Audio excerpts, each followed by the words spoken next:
वो जानता दिल्ली में, तो ये कभी हमारे थे ही नहीं। बर्बाद करने के लिए इन्होंने हमारे लोगों को षड्यंत्र में। और पढ़ाई जो सुबह 5 बजे झाड़ू लगाएगा उसके बच्चे कैसे पढ़ेंगे? कलम वाल्मीकि हाथ में थी, हमारे हाथ में झाड़ू। ये षड्यंत्र है, ये षड्यंत्र है। षड्यंत्र खत्म होगा सुल्तान जी, ये षड्यंत्र खत्म। अब वाल्मीकि रॉयल वाल्मीकि आर्मी जाग चुकी है, और एक एक बच्चा भीम का और विशाल भाई की टीम का। मायावती का सपोर्ट बता रहे। मायावती तो डर के मारे बोलती भी नहीं है, बीजेपी के मारे। मायावती खत्म, सिस्टम ही खत्म। अब वाल्मीकि सिस्टम चलेगा जहाँ भी चलेगा। भैया 21 को हम जो लोग भारत बंद करा रहे हैं, हम खुलवाने का काम करेंगे मेरे भाई। जिसमें दम है आके देख लेगा भाई। आमने सामने की लड़ाई। माननीय सुप्रीम कोर्ट ने कहा तो बाबा साहब के संविधान के हिसाब से ही ये आदेश है, और हम इसका स्वागत करते हैं। 341 तो नहीं कहता ना इस बात को, आपने भी पढ़ा होगा संविधान। अनुच्छेद 341 क्या कहता है? नहीं तो 341 का इसका उल्लंघन थोड़ा ही है। 341 क्लासिफिकेशन कर सकते हैं ऑलरेडी 1975 से। लेकिन देखिए एक सवाल लीजिए, अगर 341 की आप बात कर रहे हो तो 341 का कहीं से कहीं भी इसका वो वायलेशन नहीं है, क्योंकि 341 में 2 क्लॉज हैं। एक क्लॉज वो है कि जिसमें उसने कहा कि संसद और राष्ट्रपति वहां पर शैक्षणिक और सोशली बैकवर्ड जातियों को शेड्यूल करेंगे, उसको नोटिफाई करेंगे। और दूसरा वो है जो 2 है, उसमें जातियों को जोड़ना और एक्सक्लूड करना, इंक्लूड करना। तो इसमें ना किसी जाति को एक्सक्लूड करा जा रहा है, ना उसको इंक्लूड किया जा रहा है। इस जाति में जो ऑलरेडी शेड्यूल जातियां हैं, उन्हीं जातियों के बीच में जो रिजर्वेशन है उसको वर्गीकरण करके उनमें इक्वली डिस्ट्रीब्यूशन का फार्मूला ये दिया गया। नहीं देखिए 6-7 में से 6 जज ने कह दिया। आप 6 की बात मानोगे, 1 की मानोगे? 1 का ओपिनियन हो सकता है। बहुमत से ये फैसला है। 7 में से 6 1 के बहुमत से ये 6 जजों ने कहा कि ये क्रीमी लेयर भी लागू होनी चाहिए। नहीं, वो कह रहे हैं 6 नहीं कह रहे, 4 कह रहे हैं। 4 और देखिए लॉ ये भी है जो बहुत सारे, हाँ नहीं बिल्कुल क्रीमी लेयर के साथ है। बिना क्रीमी लेयर के ये वर्गीकरण अधूरा है, और क्रीमी लेयर लागू होना चाहिए। और क्रीमी लेयर को लोग समझ नहीं रहे। इस तरीके से उन्होंने बता दिया जो विरोधी पक्ष है कि जैसे सफाई कर्मचारी पक्का है उसी पे आज लगने वाला है। ये इसके 3-4 क्राइटेरिया हैं। ये क्रीमी लेयर लगना चाहिए, तभी उसका आखिरी पायदान। 40 या 50,000 रुपए तनख्वाह ले रहा है, उसको नहीं लगेगा। मैं आपको ये अच्छा सवाल है, मैं बता देता हूँ। उसके 3 क्राइटेरिया है। एक क्राइटेरिया ये है जो 8 लाख रुपए तक का जो सालाना इनकम की वो है, उसके ऊपर सीमा वो है प्राइवेट सेक्टर में जो लोग काम करते हैं, सरकारी क्षेत्र वाले नहीं है। और जो 8 लाख कमाएगा इसका मतलब उसकी 70,000 रुपए महीने की तनख्वाह होगी, और 70,000 रुपए होगी तो उसको जरूरत नहीं है रिजर्वेशन की। और दूसरी बात, जो सरकारी क्षेत्र में सरकारी कर्मचारी पर उसका फाइनेंशियल क्राइटेरिया नहीं है, ये 8 लाख रुपए का फाउंडेशन नहीं है। नहीं, सुनिए, उनके ऊपर है जो सरकारी कर्मचारी सीधा 1 क्लास अधिकारी भर्ती होगा, IAS IPS गेजेटेड ऑफिसर, वो इससे बाहर रहेगा इसके दायरे से। बाकी सफाई कर्मचारी, क्लर्क, फलाने ढिकड़े, B कैटेगरी तक के जो कर्मचारी हैं परमानेंट, उनके ऊपर ये क्रीमी लेयर लागू नहीं होता। और तीसरी बात, जो फौज है, जो आर्मी है, नेवी है और एयरफोर्स है, उसमें जो कर्नल रैंक का आदमी भर्ती होगा उसी के ऊपर क्रीमी लेयर लगेगा, बाकी औरों पे नहीं लगेगा। तो जो कर्नल लग रहा है, IAS IPS लग रहा है, जो 5 लाख रुपए तनख्वाह ले रहा है, उसको क्या जरूरत है इस आरक्षण की? हम मोदी से कह रहे हैं पहले क्रीमी लेयर चाहिए, उसके बाद वर्गीकरण चाहिए। तो आप तो फिर इसका मतलब आरक्षण विरोधी भी है।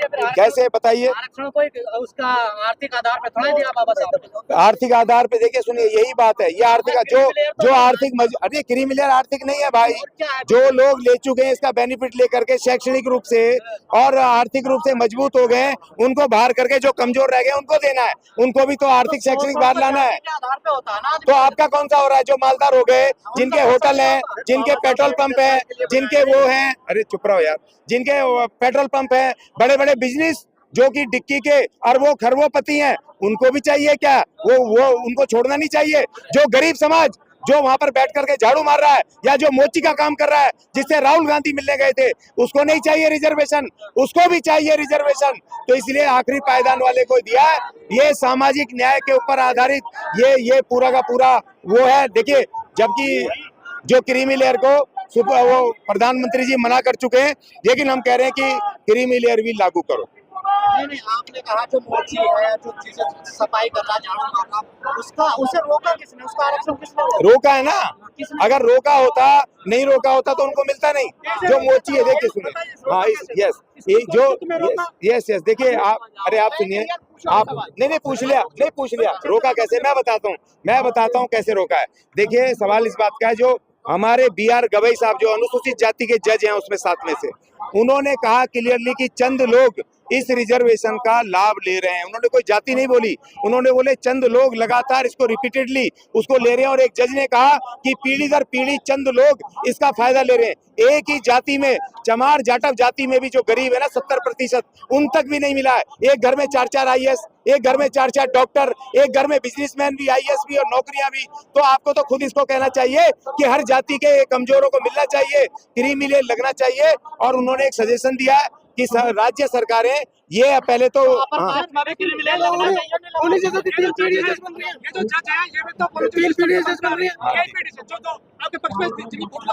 देखिए हमारे पक्ष में नहीं है, आपके भी पक्ष में 2004 में गया था। देखिए आपको शायद इतिहास नहीं पता है, लंबे समय से केस चल रहा है। अरे भाई 2004, अरे भाई सुनिए, आपको पता है ये जो कॉलोजियम कब से चालू हुआ, पता है? 93 से शुरू हुआ है। और ये क्यों हुआ है, चलो इसीलिए कॉलोजियम पे मैं बोल देता हूँ। देखिए 3 ऑर्डर ऐसे आए जिसमें कि 81 में पहला है, जब इंदिरा गांधी की सरकार थी तो पॉलिटिशियन जो है ये तमाम लोग अपने अपने लोगों को भरते थे जज वगैरह बनाने के लिए। 3 ऐसे हिस्टोरिकल जज हुए इस तरह के, उसके ऊपर केसेस लगे। और उस समय जब पॉलिटिशियन करते थे, हर सरकार जो है कि अपना बना देगी। जैसे अभी लफड़ा चल रहा ना CD का, CBI का, सुनिए नहीं अब नहीं चुन रहे, अब ये चीफ जस्टिस और 4 सीनियर जज हाई कोर्टों के, वो इसको चुनेंगे और वो जज बनाएंगे। और कहीं तक ये बेहतर भी है क्योंकि इसमें पॉलिटिशियनों का हाथ नहीं है। आज जब आपको पुलिस उठाती है भ्रष्टाचारियों को, ED वाले, आप कहते हो डायरेक्टर जो है वो सरकार ने भर्ती किया है। जब इलेक्शन कमीशन से वो EVM नहीं हटाता, आप कहते हो ये मोदी ने भर्ती किया है। अब जो कॉलोजियम से जहां मोदी का हस्तक्षेप नहीं है तो वहां पर आप कह रहे हो कि मोदी के हाथ में दे दो। यार बड़ी बात, डबल बात मत करो, एक बात करो। देखिए 2014 में इस सरकार ने, मोदी सरकार ने, जो आर्टिकल 124 जो कि इसमें जजों को भर्ती का उसमें वो था, उसमें उन्होंने संशोधन करके एक क्लॉज जीता। मैं सपोर्ट में नहीं हूं, लेकिन मैं कह रहा हूं कि पॉलिटिशियनों के हाथ में जाने से बेहतर है ये कॉलोजियम है। लेकिन मैं इसमें ये कहता हूं कॉलोजियम सिस्टम रहे, लेकिन इसमें SC ST का रिजर्वेशन लागू हो, हमारे जज बने।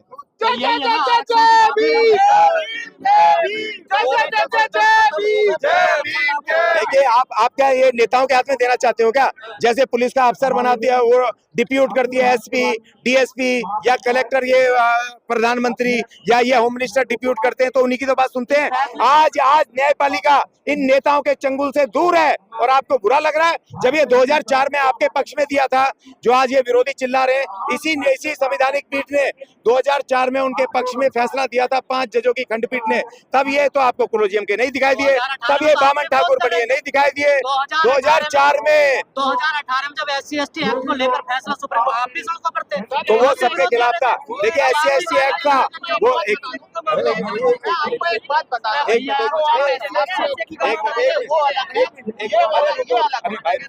यादव जी रुको। देखिए जो SC ST एक्ट की आप बात कर रहे हो 2000, आप जजों का विरोध कर रहे थे। नहीं, हम सुप्रीम कोर्ट का विरोध नहीं कर रहे थे। हम उस ऑर्डर का जो सुप्रीम कोर्ट ने दिया था SC ST को कमजोर करने का, हम सब ने उसका विरोध किया और सारी जातियां उसमें शामिल थी, कोई एक जाति नहीं थी। और सबने मिलकर के 2 अप्रैल 2018 को ये मूव खड़ा किया, तब जाकर के सरकार ने उस ऑर्डर को पलटा। और ऐसा नहीं है कि एक जाति के लिए इस ऑर्डर को पलट दिया जाएगा। और ये कॉलोजियम सिस्टम है, इस कॉलोजियम सिस्टम के देखिए 15 में आपके समर्थन में आ जाए तो न्यायपालिका ठीक, विरोध में आ जाए तो खराब। देखिए जो कमजोर पक्षों के हक में जो ऑर्डर है, उसे जो संवैधानिक पक्ष में है, हम उसके समर्थन में सारे के सारे जो कमजोर के। और 2004 में जो विरोधी पक्ष है उसने लड्डू बांटे थे, आज गरीब लोगों को मिल रहा है। ये तो आपको सपोर्ट करना चाहिए हर जाति के।